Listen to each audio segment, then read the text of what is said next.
श्रीमद् भगवत गीता जीवन जीने की आर्ट एंड साइंस दोनों है। ये हमारे लिए मटेरियल और स्पिरिचुअल गाइड है। इसमें जीवन की हर परिस्थिति का समाधान है, जैसे कठिन, स्ट्रेसफुल, चिंताजनक, हानिकारक, विपरीत या कोई भी और। ये आपसे कनेक्ट हो जाती है, ये आप में गूंजने लगती है, ये आपको ज्योतिमान कर देती है, एनलाइटन कर देती है। ये आपको जीवन जीने का एक सही और सुंदर मार्ग दर्शाती है, जो सफलता का मार्ग है, उपलब्धियों का मार्ग है और जो संतुष्टि का मार्ग है, फुलफिलमेंट का मार्ग है। आफ्टर ऑल क्या है ये सफलता, उपलब्धियों और फुलफिलमेंट का मार्ग? इसका मतलब क्या है? इसका मतलब है कि जब आप अपने प्रोफेशनल गोल्स अचीव करते हैं, जब आप अपने सपने साकार करते हैं, जब आप कोई ऐसा काम करते हैं जो पहले कभी किसी ने ना किया हो, जब आप अपने काम, फैमिली, हेल्थ और आध्यात्मिक तौर पर खुश और संतुष्ट होते हैं, तब आप सही मायनों में संपूर्ण जीवन जीते हैं। ये मतलब है इसका। हेलो फ्रेंड्स, मेरे चैनल में आपका स्वागत है। आज के इस वीडियो में मैं आपको भगवत गीता पढ़ने के बहुत से बेनिफिट्स बताने जा रहा हूं, ताकि अगर आपने अभी तक उसे नहीं पढ़ा तो जरूर पढ़ लें। मैं ये भी बताऊंगा कि क्यों हमें हमेशा अपने धर्म का आदर करना चाहिए और धार्मिक ग्रंथों को जरूर पढ़ना चाहिए। इसीलिए इस वीडियो को एंड तक जरूर देखिएगा। बहुत से लोग भगवत गीता का मतलब गलत समझते हैं कि ये एक धार्मिक किताब है, इसमें जंगल में जाकर तपस्या करने के बारे में लिखा हुआ है। नो, बिल्कुल नहीं, ये गलत सोच है। गीता आपको दुनिया में रहकर अपनी ड्यूटीज निभाते हुए, पूरी करते हुए भगवान का रास्ता अपनाने को कहती है, जंगल में जाने को नहीं। भगवत गीता का अल्टीमेट गोल है गॉड रियलाइजेशन, मतलब भगवान को पा लेना। देखा जाए तो हमारे जीवन का एक दिन अंत तो होना ही है। हर चीज जो इस दुनिया में है वो जैसे जन्मी है वैसे ही लुप्त हो जाएगी, खत्म हो जाएगी। ये तो एक ऐसा सत्य है जिसे कोई भी नकार नहीं सकता, झुठला नहीं सकता, और जो इसको नहीं मानता उसका तो फिर भगवान ही मालिक है। तो हमारी जो डेस्टिनेशन है, अंतिम लक्ष्य है या मंजिल है, वो मृत्यु से होकर ही गुजरती है। तो इस बात को क्यों ना हम अच्छी तरह समझ लें कि मृत्यु के बाद जब हम पंच तत्वों में लीन हो जाते हैं तो एक तरह से भगवान में लीन हो जाते हैं, क्योंकि हम आए भी वहीं से थे और जाना भी उसी में है। इसका मतलब ये हुआ कि जब हम अपना जीवन जीते हैं तो भी उसी में जीते हैं, यानी कि धरती, जल, अग्नि, वायु और आकाश में, जिसके बिना जीवन संभव ही नहीं।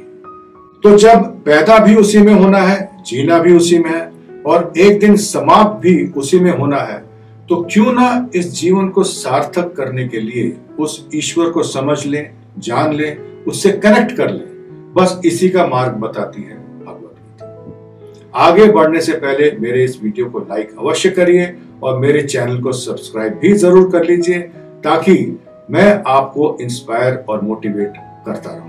भगवत गीता में कुछ साइंटिफिक फैक्ट्स ऐसे भी हैं जिनको आज के साइंटिस्ट अभी तक नहीं समझ पाए हैं। जर्मनी के ग्रेट साइंटिस्ट एल्बर्ट आइंस्टाइन ने कहा था कि जब मैंने भगवत गीता पढ़ी और ये जाना कि कैसे भगवान ने ये यूनिवर्स बनाया था, तो मुझे बाकी सब बातें बेकार सी लगने लगी। मैंने भगवत गीता को अपनी प्रेरणा का स्रोत और गाइड बनाया, अपने वैज्ञानिक खोजों और थ्योरीज का आविष्कार करने के लिए। भगवत गीता पढ़ने के अनगिनत बेनिफिट्स हैं। ये आपको सही माइंडसेट या मानसिकता और सही पर्सपेक्टिव, यानी कि सही दृष्टिकोण डेवलप करने में मदद करती है। ये आपको एक पर्सनल विजन, यानी कि आपकी भविष्य की एक सोच या दृष्टि डेवलप करने में भी मदद करती है, जिससे आप अपनी लाइफ का एक रोड मैप तैयार कर सकते हैं। ये आपको आपकी स्ट्रेंथ्स और वीकनेसेस दोनों से ही अवगत करवाती है और अपने टैलेंट और योग्यताओं से आपका परिचय करवाती है।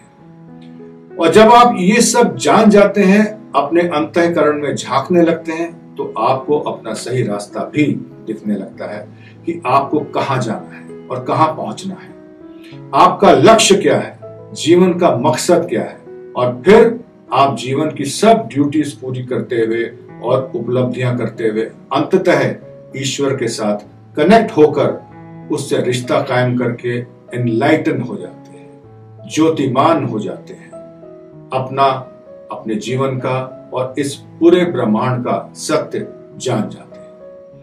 अंत में मैं एक बात जरूर कहना चाहूंगा कि अपने हिंदू धर्म को समझिए, जानिए। ये दुनिया का सबसे पुराना धर्म है। जब से ये सृष्टि बनी है तब से ये विद्यमान है, मौजूद है, इसीलिए वो सनातन है, इटर्नल है। मगर दुर्भाग्य से पिछली कई शताब्दियों से इसे रौंदा गया है, इसे अब्यूज किया गया है, इसे बर्बाद करने की कोशिश की गई है मुस्लिम और ब्रिटिश अटैकर्स द्वारा, जो हमारे देश में सिर्फ उसे लूटने के इरादे से आए थे और जी भर के लूटा उन्होंने।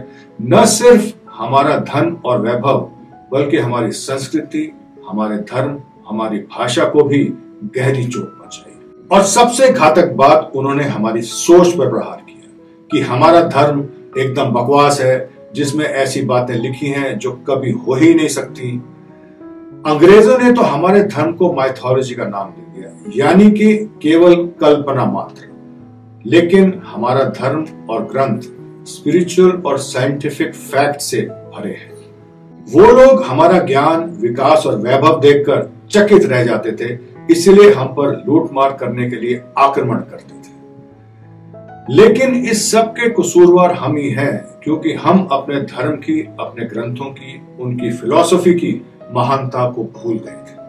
आज के मॉडर्न जमाने में हमें अपने धर्म और संस्कृति को बुरा भला कहने में, उसे नीचा दिखाने में बहुत मजा आता है। एक बात हमेशा याद रखिए कि जिस धर्म के लोग उसका आदर नहीं करते, उसका पतन निश्चित होता है, जैसा हमारा हुआ। और इस बात का गवाह इतिहास है। मैं धन्यवाद करता हूं उन हिंदू योद्धाओं का जिन्होंने अपनी जानें देकर हमारे धर्म की रक्षा की, मगर गुलामी की जंजीरें तोड़ने में हमें कई 100 साल लग गए। अगर आप चाहते हैं कि इतिहास अपने आप को न दोहराए, तो अपने धर्म ग्रंथों को पढ़ने की कोशिश करिए, उनको समझने की कोशिश तो करिए, उनका आदर करिए। इससे आप बैकवर्ड नहीं हो जाएंगे, जैसा कि हमारे दिमाग में भरा गया है सोची समझी चाल के तहत, और हम ये समझते ही नहीं। जरा समझने की कोशिश तो करो अपने धर्म को। भगवत गीता को समझना बहुत ही सरल है, इसमें कोई रॉकेट साइंस नहीं लिखी हुई कि आप उसको समझ ना सके। वो बहुत ही सिंपल, इजी और इंटरेस्टिंग है।